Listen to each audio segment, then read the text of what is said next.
दिल है ऐसा किसी ने मेरा तोड़ा। বাংলা চলচ্চিত্রের মহানায়ক নামে খ্যাত উত্তম কুমারের বাংলা চলচ্চিত্রের ইতিহাসে সফল হয়ে ওঠা মোটেও সহজ ছিল না।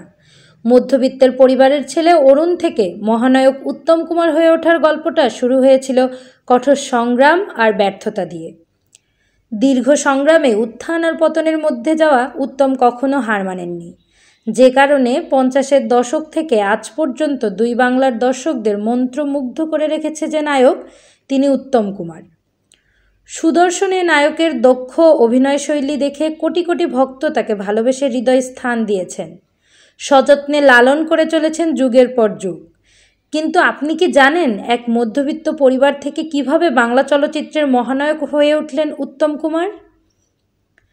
1926 সালের 3 সেপ্টেম্বর কলকাতার ভবানীপুরে মধ্যবিত্ত পরিবারে জন্মেছিলেন এই কিংবদন্তি অভিনেতা। আসল নাম ছিল অরুণ কুমার চট্টোপাধ্যায়। সিনেমায় এসে নিজের নাম পাল্টে রাখেন উত্তম কুমার। অর্থাভাবে শিক্ষাজীবন শেষ না করে কলকাতা পোর্টে কেরানির চাকরি শুরু করেন সংসারের হাল ধরতে।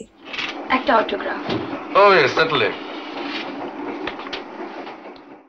কিন্তু দারিদ্রতা মাথা থেকে অভিনয়ের পোকা সারাতে পারেনি উত্তমের। রূপালী পর্দায় উত্তম কুমারের যাত্রা শুরু মায়াডোর নামের একটি চলচ্চিত্রে অভিনয়ের মধ্য দিয়ে, কিন্তু প্রথম ছবিটি মুক্তির দেখা পায়নি। এরপর প্রথম ছবি হিসেবে দৃষ্টিদান ছবিটি মুক্তি পায়।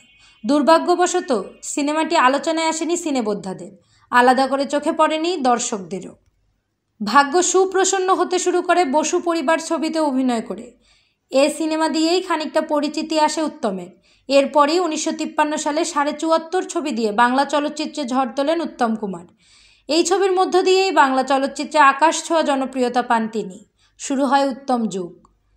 5 থেকে 6-এর দশকে হারানো সুর, পথে হলো দেরি, সপ্তপদী, চাওয়া পাওয়া, বিপাশা, জীবন তৃষ্ণা আর সাগরিকায়ের মতো কালজয়ী সব ছবির পরিচিত ও আকাঙ্ক্ষিত মুখ হয়ে ওঠেন উত্তম।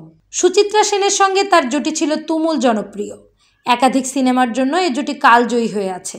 এছাড়া সুপ্রিয়া দেবী, তনুজা সহ আরও অনেক নায়িকার সঙ্গেই সুপারহিট সিনেমা উপহার দিয়েছেন উত্তম।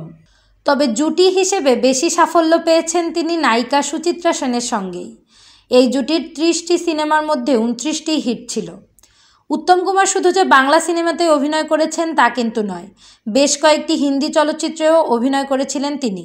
তার অভিনীত হিন্দি চলচ্চিত্রের মধ্যে রয়েছে ছোটি সি মুলাকাত, অমানুষ, আনন্দ আশ্রম প্রভৃতি উল্লেখযোগ্য। ক্যারিয়ারে অভিনয়ের জন্য 1967 সালে অ্যান্টনি ফিরিঙ্গি ও চিড়িয়াখানা সিনেমার জন্য জাতীয় চলচ্চিত্র পুরস্কারও পেয়েছিলেন। ব্যক্তি উত্তম জনপ্রিয়তার বাইরে ছিলেন ভীষণ কোমল হৃদয়ের এবং আন্তরিক, একাধারে মেধাবী, প্রজ্ঞাবান, বিনয়ী এবং দুর্দান্ত প্রতিভাবান।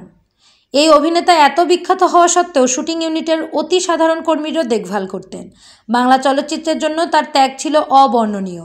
চলচ্চিত্র থেকে উপার্জন করা সব অর্থ ফের বিনিয়োগ করেছেন চলচ্চিত্রে। চলচ্চিত্র প্রযোজনায় তার প্রযোজিত অনেক চলচ্চিত্র ফ্লপ তকমা পাওয়ার পরও ফের টাকা ঢালতে দ্বিধাবোধ করেননি তিনি।